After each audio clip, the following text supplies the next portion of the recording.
আলোচনা, উদ্যোগ, সভা, সেমিনার কিংবা আশ্বাস প্রতিশ্রুতির পরও $2 বিলিয়ন বৃত্তে আটকা সরাসরি বিদেশি বিনিয়োগ।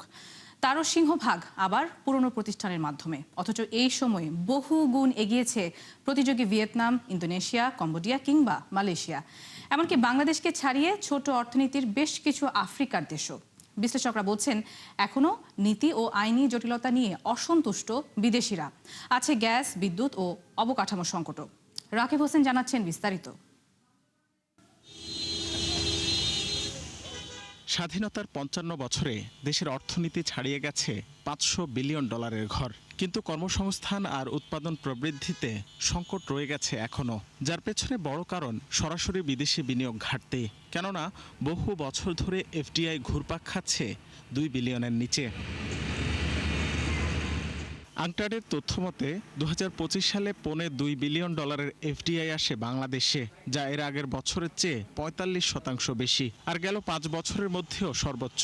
তবে এটি দক্ষিণ এশিয়া অঞ্চলে আসা মোট বিনিয়োগের 4%-রও কম। অথচ প্রায় 22 গুণ বেশি বিনিয়োগ পেয়েছে ভারত, এমনকি এগিয়ে পাকিস্তানও। দেশগুলোর সাথে আপনি কম্পেয়ার করলেন, ওই দেশে কিন্তু সেফটি সিকিউরিটি ইস্যু আছে, সেই জায়গা থেকে আমরা অনেক বেটার আছি। আমাদের দেশের মানুষের মধ্যে অ্যাজিলিটি বেশি।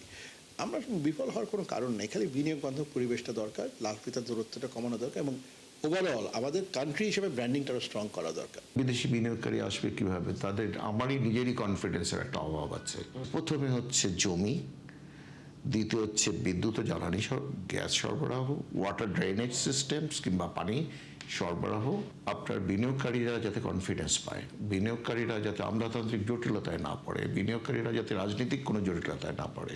দেশে আসা এফডিআই এর বেশিরভাগই পুনঃবিনিয়োগ পুরনো প্রতিষ্ঠানে, আর নতুন বিনিয়োগের সিংহভাগ গেছে সেবা খাতে। পলিসি এক্সচেঞ্জ অব বাংলাদেশের চেয়ারম্যান বলছেন, উৎপাদন ও কর্মসংস্থানে কাঙ্ক্ষিত সুফল পেতে নতুন বিনিয়োগ দরকার শিল্প খাতে। আমাদের যে প্রয়োজন, আমাদের যে সম্ভাবনা, বা আমাদের মতো যে দেশগুলো অন্যরা যারা পাচ্ছে তার তুলনায় এটা অ্যাডিকুয়েট না, সেই জন্যই আমি অ্যাচিভমেন্ট বলতে পারছি না। এটা বিনিয়োগও একটা মার্কেটিং, বিশেষ করে এফডিআই এর ক্ষেত্রে, কারণ পৃথিবীর সব দেশই চাচ্ছে এফডিআই নিয়ে আসতে।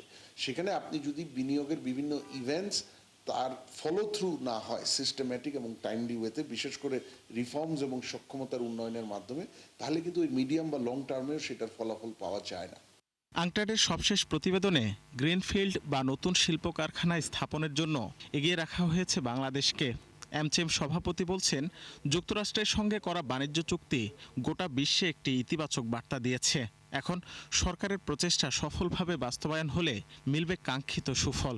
পাওয়ার এনার্জিতে আমেরিকান কোম্পানিগুলো অনেক বড়, ডিজিটাল ইকোনমিতে অনেক বড়, আইসিটিতে অনেক বড়, সুযোগগুলি অনেক বেশি আছে আমাদের পক্ষে ফরেন ইনভেস্টরদের পক্ষ থেকে। এবং ফরেন ইনভেস্টমেন্ট যদি দেশে আসে, খালি বিনিয়োগ আসবে না, কিন্তু সাথে এক্সপার্টিজ আসবে, নো হাউ আসবে, টেকনোলজি আসবে, কাটিং এজ ইনফরমেশনগুলো আসবে। সব কিছু মিলিয়ে আমার মনে হয় দেশকে স্বাবলম্বী করতে এটা হেল্প করবে।